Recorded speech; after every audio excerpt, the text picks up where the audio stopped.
Hi hello friends, welcome to Kovai cooking. இன்றைக்கி நம்ம சேனலில் என்ன பார்க்க போகிறோன்னா வெஜ் புலாவ் எப்படி பண்ணுறதுன்னு பார்ப்போமா. ஒரு குக்கர் வச்சு குக்கர் சூடானதும் 2 டேபிள் ஸ்பூன் ஆயில் விட்டு 1 டேபிள் ஸ்பூன் நெய் விட்டு நெய் சூடானதும் அதில் ஸ்பைசஸ் எல்லாம் சேர்த்துக்கலாம். ஒரு துண்டு பட்டை, 2 ஏலக்காய், 2 கிராம்பு, ஒரு பிரியாணி இலை, சோம்பு, காரத்துக்கு 3 பச்சை மிளகாய் சேர்த்து நல்லா கலரி விட்டுருங்க. 2 பெரிய வெங்காயம் நல்லா லேசாக கட் பண்ணி அதையும் சேர்த்து நல்லா கலரி வச்சுங்க. பெரிய வெங்காயம் நல்லா கோல்டன் கலர் ஆகணும். கோல்டன் கலர் ஆன பின்ன 1 டேபிள் ஸ்பூன் இஞ்சி பூண்டு பேஸ்ட்டு சேர்த்து அதையும் நல்லா கலரி விட்டுருங்க. இஞ்சி பூண்டு பச்சை வாசமெல்லாம் போன பின்ன நம்ம இதில் காய் சேர்த்துக்கலாம். கேரட், பீன்ஸ், பச்சை பட்டாணி, உருளைக்கிழங்கு போட்டு நல்லா கலரி தேவையான அளவு உப்பு சேர்த்து அதையும் நல்லா கலரி விட்டுருங்க.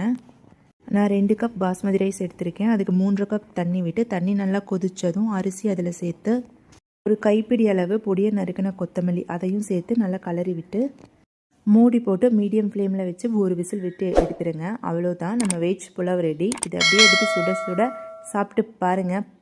அப்படி இருக்கும். என் சேனல் உங்களுக்கு பிடிச்சிருந்ததுன்னா லைக் பண்ணுங்கள், ஷேர் பண்ணுங்கள், மறக்காமல் சப்ஸ்கிரைப் பண்ணுங்கள். தேங்க்யூ.